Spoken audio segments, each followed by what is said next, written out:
আওয়াজে দম নেই। তৃণমূল পালিয়েছে তো, পালিয়েছে তো, ক্লিন বোল্ড হয়েছে। তাই আরেকবার দুহাত তুলে ভারত মাতা কি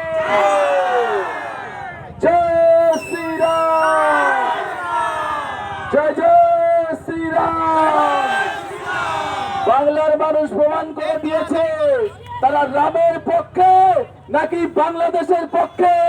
রাম জিতেছে, বাংলাদেশ পক্ষরা তারা হেরে গেছে, প্রমাণিত হয়েছে। তাই কৃষ্ণগঞ্জের তৃণমূল কংগ্রেস প্রত্যেকটা রাউন্ডে যেভাবে তারা পিছিয়ে পড়েছিল, আজকে আমরা বুঝতে পারছি কেন পিছিয়ে পড়েছিল।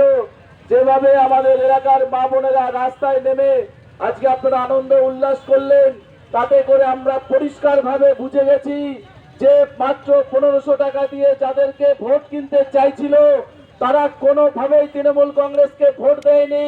তারা ভারতীয় জনতা পার্টির পক্ষে ভোট দিয়েছে, তারা কর্মসংস্থানের পক্ষে ভোট দিয়েছে। তাই আপনাদের সবাইকে আমি ধন্যবাদ জানাবো, কৃতজ্ঞতা নিবেদন করব। যেভাবে আপনারা দুহাত ভরে আশীর্বাদ করেছেন, আমি আপনাদেরকে শুধুমাত্র একটা অভয় দিতে চাই। আমি যে প্রতিজ্ঞা করেছিলাম, যে জায়গায় দাঁড়িয়ে আজকে এই বিজয় মিছিল শেষ করলাম, যে কৃষ্ণগঞ্জ যে হসপিটাল আছে সেই হসপিটালকে সুপার স্পেশালিটি হসপিটাল তৈরি করব। আমি দায়িত্ব নিয়ে বলছি, কৃষ্ণগঞ্জের মানুষকে আগামী দিন কলকাতায় যেতে হবে না। আমরা সেই পরিকল্পনা ইতিমধ্যে কাজ আমরা শুরু করে দিয়েছি। এখানকার যে হাসপাতাল, সেই হাসপাতালকে আমরা সুপার স্পেশালিটি হসপিটাল তৈরি করার জন্য ইতিমধ্যে পরিকল্পনা নিয়েছি। তাই রাম রাজ্যের শুভ সূচনা হয়েছে। আগামী দিন আমরা সবাই, সমস্ত হিন্দু ধর্মের মানুষ আমরা একসঙ্গে থাকব, কারণ এবারে হিন্দুত্বের জয় হয়েছে। যারা বলেছিল দুর্গাপুজো বন্ধ করে দেবে, যারা বলেছিল সরস্বতী পুজো বন্ধ করে দেবে, তাদের রাজনৈতিক দলদের পুরোপুরি ভাবে বন্ধ হয়ে গেছে। তাদের আর খাতা খোলার লোক নেই, পার্টি অফিস খোলার লোক নেই। আর তারা বলছে বিজেপি নাকি তৃণমূলের পার্টি অফিসের তালা লাগিয়ে দিয়েছে। আমি দায়িত্বের সঙ্গে বলছি, তৃণমূল কংগ্রেসের পার্টি অফিসের তালা ভারতীয় জনতা পার্টি লাগায়নি, নিজেরাই তারা তালা লাগিয়ে তারা পালিয়ে গেছে এলাকা ছেড়ে। এটা হচ্ছে তাদের অপকৃত কর্মের ফল।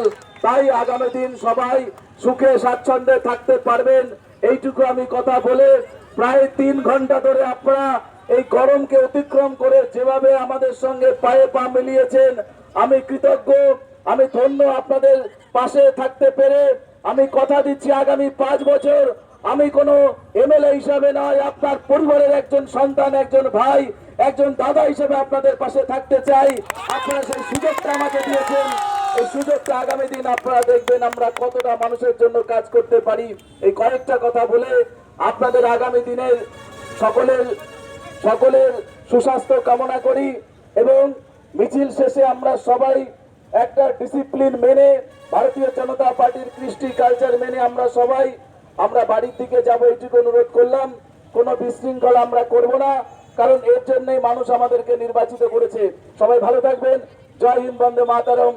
আর আজকে যারা এই কার্যক্রমের জন্য যারা নিযুক্ত ছিলেন, আমাদের এই মন্ডলের সকল স্তরের নেতৃত্ব, মন্ডল সভাপতি দীপঙ্কর দা, আমাদের এখানকার নেতৃত্ব মিতাদি সহ বাকি আমাদের জেলা পরিষদের সদস্য আছেন এখানে, সুস্মিতা মন্ডল, গণেশ ঘোষ সহ যাদেরকে দেখতে পাচ্ছি, সবাইকে আমি ধন্যবাদ জানাবো।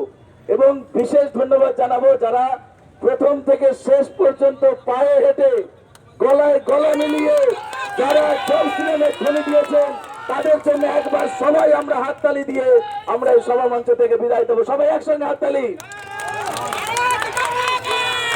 এটাই ভারতীয় জনতা পার্টির।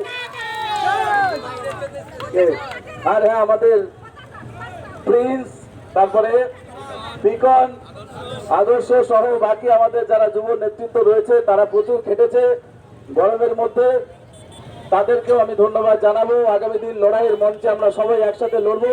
সকলে ভালো থাকবেন, ধন্যবাদ, জয় হিন্দ। আমার জয় শ্রীরাম, জয় জয় শ্রীরাম, জয় শ্রীরাম।